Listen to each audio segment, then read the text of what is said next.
Let's give a warm welcome to Museum of Ceramics. Welcome John Sayles, the adventurer.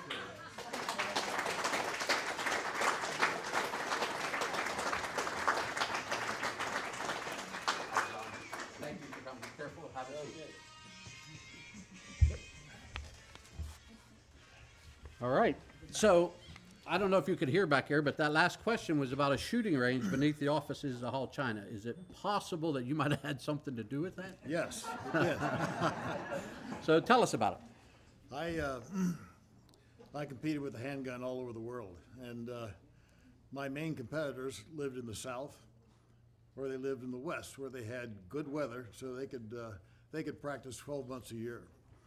And when Jack Hall first gave me a tour of Hall China, we went to the basement of the office building, and it's a long room full of filing cabinets. And I looked at it, I said, boy, this would be a great pistol range. And so I had maintenance build a pistol range so that I could practice as much as my competition did around the world. Wow. Well, who all used it? Just you? No, we had a crew that would, every Wednesday night, we'd go down and shoot, and then we'd go have pizza. Milt Fowler, chief of police at the time, spent a lot of time down there. Awesome. And I taught a lot of people how to shoot down there. So I was told to mention, or to ask you to mention about some awards and some of your accomplishments in shooting. So can you elaborate a little further on that? Or Well, I've shot. you said all over the world, like. Yeah, well, I've shot in 5 continents. I've been on Wow. 4 U.S. teams, both with pistol and shotgun clay targets. In fact, I was shooting clay targets this morning, but So that was you. yes, that was me. I've had a lot of success through the years. Been shooting. Well, I grew up in a town called Greenville, Ohio, where Annie Oakley was born, and so youngsters then, I can remember riding my bicycle with my .22 rifle on it. Today they'd roll a SWAT team. Oh, yeah.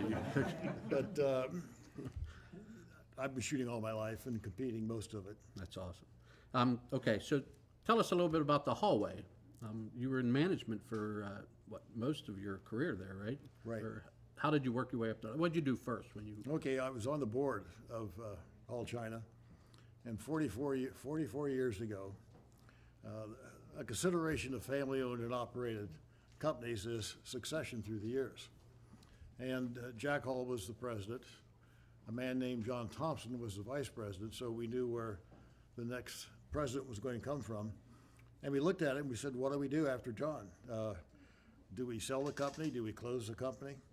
And Jack Hall, I lived in New York City at that time, and he said, why don't you come out to Hall China and be the next successor? And I grew up in a small town in Ohio, so I knew what small towns were like.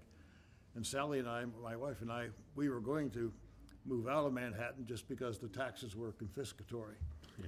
And we said, well, let's go out to East Liverpool, and 44 years ago, we moved out here. Wow, that's awesome. You actually answered one of my next questions. So obviously you liked the job, right? What was the best part of your job that you can remember? Well, there are 2 things. Number one, and you'll see some of them here, the people. We have, there's a lot of Hall China that I don't miss. Some of the really difficult customers we had, but I miss the people. We had good people, and we had great products. Many of them are in this building here. Yes, sir. And Hall China was a quality company, both in terms of the people and the products we made. That's awesome. Now, you left the company, it says, about the time it was bought by Homer Laughlin? Yes. Okay. How did that purchase come about? Was it? I get asked that question a lot. And I think the more complete answer is, there was a book written called Megatrends in 1980, and it talked about the major trends in the United States. And the author of that book said, the United States is going to go away from a country that produces things to an information society. And we did that, as we all know. The way Hall China used to market its products, we had dealers all over the country, small dealers, and their salesmen would sell the Hall China for us. And if we had a dealer who got in trouble, it didn't make any difference because it was a small dealer amongst many dealers. And like we see in today's society, everything started consolidating. Big dealers bought up small dealers. We had some really big dealers who really could pretty much tell us how they were going to deal with all China. We were losing control of our marketplace. And we had good relationships with Homer Loughlin for generations. We were close, we knew the people. And so I went to see Joe Wells III. Called him up, said, Joe, I'd like to see you, come on in. And I said, our market's really changing. The synergies of the two of our companies together are compelling. I should either buy you or you should buy Hall China. And I said, Homer Loughlin is much bigger than Hall China. You're younger than me, and you should buy Hall China. And for the folks here who knew Joe Wells III, he was a rather profane fellow. And his comment to my suggestion was colorful, to say the least. But we went ahead and did the deal. Did the deal. Yeah, the marketplace really drove that. That's awesome.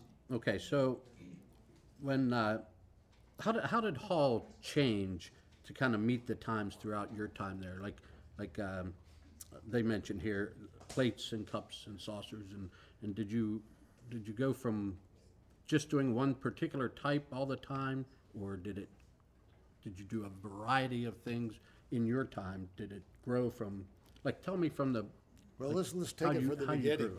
grew up. In 1902, when they started Hall China, they made china for homes, and they made spittoons and things like that. In the 1930s, they started making teapots, and when they started decorating the teapots, boy, that marketplace really took off. Coming into World War II, after the end of World War II, most people, when you say, what did the Japanese do after World War II, we think about cars and things like that, but one of the first industries the Japanese did after World War II, they came after the China industry. It was not capital intensive, it was labor intensive. They had low wage workers, and we saw the marketplace really disappearing. We decided to get out of the marketplace of plates, cups, and saucers, because we thought the Japanese were going to really dominate that marketplace. And we decided to do things that were in small quantities, which didn't lend themselves to importing, things that were difficult to make, or things which had a very high quality standard to it, which doesn't relate to mass production like the Japanese were doing. An example of that would be, we made surgeon's gloves, the forms upon which a surgeon glove is made. It looks like a forearm. There were only 5 companies in the world that could make them, because the surface of the glove form had to be perfect. If there was any imperfection in the glaze, you would get a hole in the glove, and there was no point wearing a glove if it has a hole in it. And so we did those kinds of things. We got into the commemorative whiskey bottle business. Whenever there was an event of consequence in this country, people would come to us and say, could you make a whiskey bottle for Prudhoe Bay in Alaska when they discovered oil up there? Fire plugs for a union of firemen. Made all kinds of special whiskey bottles. So we went into the custom, high quality, difficult to make products, because the importers weren't going to do that. Wow. So I gotta bring this up, because I hear that you're an avid flyer. Yep. Okay, and that you enjoy jumping out of perfectly good airplanes. We have that in common, by the way. Yeah. How many jumps did you make? 1,187. 1,187 times this man jumped. That's right. I'm kind of catching up. I've done one.